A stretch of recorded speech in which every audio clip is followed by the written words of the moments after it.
What's up, schoolmates? I love that! Galing! Di ba yung energy nila? Ayan, another fresh debate episode na naman ang ating pagsasamahan ngayong araw at magiging posible lamang yan dahil makakasama natin ang mga Mayans o estudyante ng Mayamot National High School Antipolo City! Ayan! And for sure, magiging trending na naman ang topic natin ngayon. Bawat argumento na bibitawan ng ating mga schoolmates debater and of course, student audience natin. Lahat ng yan dito lang sa Schoolmate! Oras na para magkaisa. Boses mo ay mahalaga. Kabataan tayo na. May pakialam ka. Sa sa langit siya. Ihayag sa mundo. May pakialam ka. Oras na para magkaisa. Boses mo ay mahalaga. Kabataan tayo na. May pakialam ka. Schoolmates, noong nakaraang buwan ay naging laman ng mga balita ang nangyayaring shooting incident sa isang eskwelahan sa Tacloban City at ang mga suspect ay pawang mga kabataan.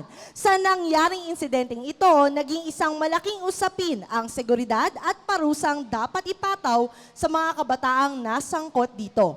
Sa madaling salita, umiral na naman ang usapin ng juvenile justice. Sa mga pangyayari ng krimen na sinasangkutan ng mga kabataan ngayon, naging maingay muli ang panawagan sa pagbaba ng criminal age liability sa mga kabataan.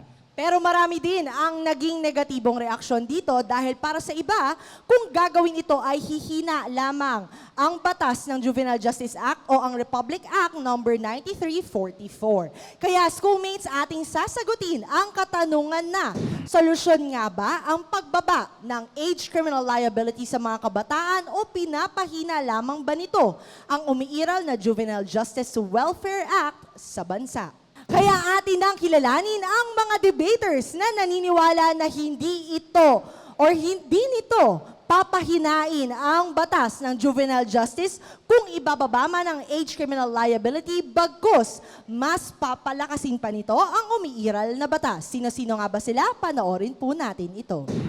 Liza May J. Macalanda and from Mayamot Antipolo City, 10 Amethyst. When I heard about the topic, it is very controversial nowadays, especially in our society. So my initial reaction is a little bit nervous and a little bit excited about my side because my side is I agree with the lowering of criminal age liability. It's actually a little bit challenging, yet it's actually an eye-opener to many children and many teenagers. I am Marca Arcilfuego, STEM 11 Cardinal. My preparation during this debate is more researching and more factual checking.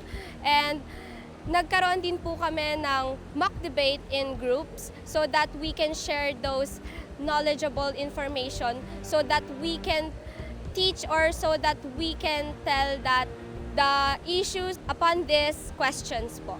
I am Crystal Buas, 10 Amethyst. I hope po na lahat po kami ay magdudo yung best po namin and ma-voice out po namin yung side po namin. At ang mga debaters naman na naniniwala na mas pahihinain lamang nito ang umiiral na Juvenile Justice Act kapag ibinaba ang age criminal liability sa mga kabataan. Kilalanin natin sila. Enrico Jolay Kilkirante, grade 10 section Amethyst. My initial thought when I found out that I would be put in a debate and be placed in an opportunity to speak up with this current issue, I was very surprised. But I am glad that they gave me this opportunity in order for me to speak up for this current issue. I am Eduardo Ardalas, grade 10 Amethyst. Mayroon po kami mga trainings as a group po. Nagkakaroon po kami ng mga open forum dun sa mga evidences na ipepresenta namin. And for me po as an individual, ako po ay inatasan ko po yung sarili ko na magkaroon ng self-discipline and yung mai-balance yung pag-take ng evidence and yung mga personal and academic studies po. Russell John B. Cadaves, 11th STEM Hawk. I hope we enjoy the time that we are going to have in the stage, and we just going to talk about this controversial topic and learn all throughout. At sa aming pagbabalik, isang mainit na debate ang ating mapapakinggan dito sa Mayamot National High School, Antipolo City. Lahat ng yan dito lang sa Schoolmates!